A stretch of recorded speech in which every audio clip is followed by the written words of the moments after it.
You know, you have a beautiful garden this year, Dixie. Thank you, Brooke. Well, have a nice day. Brooke, can you just wait a minute? Sure. It's about Craig. The other day you were having lunch with him at the Valley Inn, and I saw you. And you were talking about Tad. Dixie. I just wanted you to know that it makes me extremely uncomfortable. Well, what would you like me to do about it? Nothing. I just want you to know. All right. Consider me informed. Brooke, why do you have to hold on so tightly? Why does he have to be so important to you? You have your son. You have Jack. Isn't that enough? You know, you are doing us both a great disservice. I have never denied, and I never will deny, that Tad was very important to me. He was a very significant man in my life, but you were the woman that he's always loved. I accept that. Why can't you? I don't know why you use it as an excuse to make yourself miserable. Why can't you just let go? Look, Dixie, I don't know what it takes to get through to you. I'm not the enemy.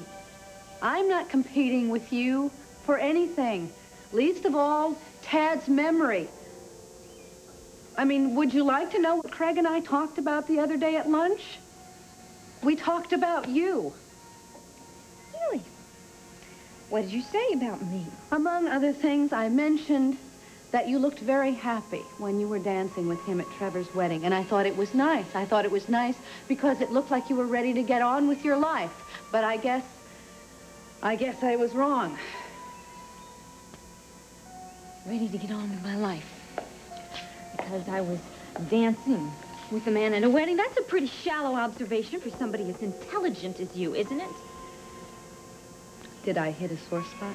Everybody thinks that you're so smart, that you're always right about everything all the time. But you don't think so? No, I don't. There's only one thing that you're right about, and that is that Tad loved me. He was mine, Brooke. Why don't you just let him rest in peace? Dixie, honestly, I was just trying to help. Well, I don't need your kind of help, thank you.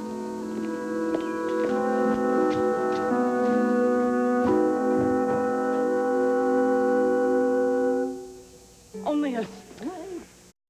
When Jamie becomes a teenager, we will still love each other.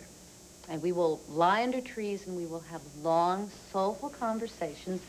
And he will ask my advice. And he will listen to me. Just like you did with your mother, I presume. Well, I was different. Yes, so I've heard. Listen, as far as I consider it, I think that all the important female role models in my life did everything wrong so that I would learn how to do everything right. I mean, I figured they were the ideal role models not to follow. I see. Well, I certainly wish I'd known you then. That would have been very interesting. Oh, yes. I wonder if I would have looked at you. I think you would have looked at me. I think I would have, too. Good. More than once. Mm-hmm. Oh, I bet you were a swashbuckler when you were Terrence's age. Well, I did buckle a little swash. But as a matter of fact, I don't think Hurricane Hugo cut a path through Charleston the size I did. Oh, yeah? The terror of South Carolina, were you? Well, now, there was a rumor that mothers used to lock their daughters up when I came home from school. Listen, mothers are going to love my son. And young girls will trust and respect him. You laugh? Yes, You're yes. laughing. Well, I'll laugh right up until the time he has to borrow my car. You plan to be around? I certainly hope so.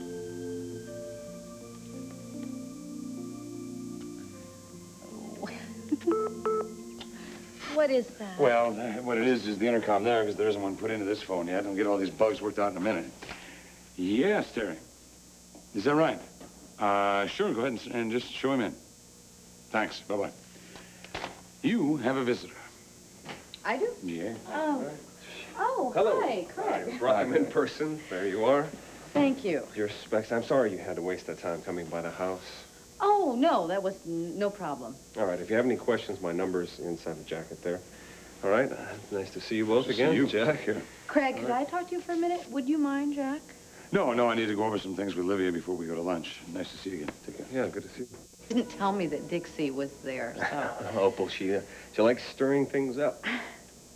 Well, I'm sorry. You know, I obviously intruded on a private conversation, and I'm really sorry if I caused problems, you know, for either of you. What did Dixie say after I left? Well, unfortunately, Dixie thinks that I have designs on Tad's memory or something. I mean, she was annoyed that even that you and I talked about Tad at lunch the other day. I thought we'd settled that. Listen, Craig, you may not know this. I have a great deal of respect for Dixie. I mean, she's an admirable human being, and when Tad died, she was heartbroken, and I would never want to do anything to add to that pain. I understand your position. I mean, I feel exactly the same way. Dixie just, I don't know what it is. She's got an unhealthy obsession with anything regarding Tad. I'm trying to push her to get past that. Push? Encourage, maybe. Oh, well, good luck. Yeah. Well, frankly, my job would be a lot easier if Opal would stop talking about Tad like he's still alive. I mean, Dixie has accepted consciously that he's dead, but Opal has this miraculous survival theory, and subconsciously it's got to make Dixie think. Maybe I'm being too analytical. Do you have a plan? No, not a plan specifically. A commitment to help Dixie get on with her life. Well, some people say that the best way for a woman to get on with her life in these circumstances is to find another man. Do you think she's ready for that? I don't know. Are you? Me? Dixie and me. You haven't considered that? Well, it just hasn't seemed appropriate, you know? Tad and... I think she might find it appropriate. Are you quoting a reliable source? No, I'm not quoting anybody. I'm just an observer. Well, she hasn't said anything to me. Well, feelings are not always communicated in words. I think what Dixie needs is someone who is strong and who understands her. Well, don't we all? Anyway, listen, Craig, I appreciate you bringing the specs over. Sure, absolutely. Thank you. Thank you. Goodbye. Bye.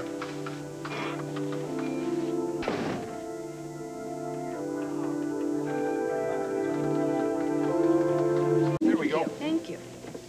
Oh, thank you. Come on in here, baby love. Do you want to sit in your chair? Do you want to sit in your chair? Okay, here, we'll get you in here. Oh, yes. Oh, my. Yeah. And may I get you something from the bar? Oh, not for me, thank No, I think you. we'll just take a look at some menus. All right. Great. Got some specials? Yeah, the specials thank this you. evening, it's soft shell crab, and we have red snapper for the fish, Hey. and I'll give you a few minutes to decide. Oh, won't that be fun? Oh, I wish we'd gone somewhere else. Why? I thought you liked the food here. It's Dixie's here. Oh, That scene with Palmer is still very fresh in my mind. listen, honey, we don't have to stay here. We haven't ordered. We can go over All to right, then maybe the let's case do or that. anyplace else, yeah? It's too late. Hello, Brooke. Hi, Jack. Hi. You two talk, and I'll be right back. Don't order the soft shell crabs. So, what's on your mind? Well, I feel very deeply that I owe you an apology. Oh, Dixie. No, this has really bothered me. I feel like I really flew off the handle earlier at the gazebo. Obviously, I upset you, and I'm sorry. Well, I was thinking about what you said, and I think you're right. About? That I need to move on and get on with my life. Dixie, I know that that's easier said than done. Yes. But what upset me, and I wanted to explain it to you, was your thinking that something is going on between me and Craig. Well, if you're ready to get on with your life, what's wrong with Craig? Well, he happens to be a friend of Tad's. No, I enjoy his company and his friendship, and we enjoy telling each other stories. There's certainly no romantic future for us. I think that's too bad, because you seemed very happy at Trevor's wedding. Well, yes. I like Craig very much, and I treasure his company. But that's it.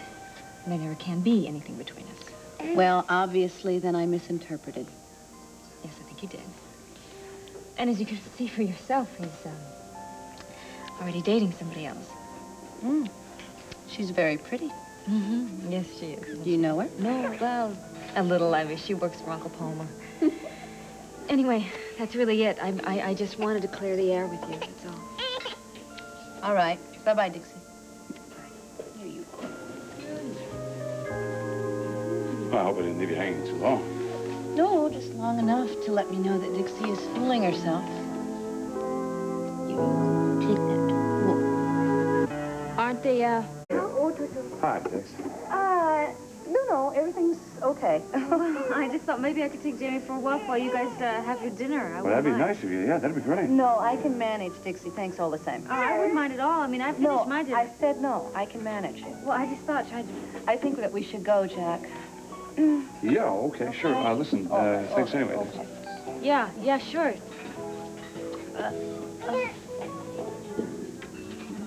What's wrong with her?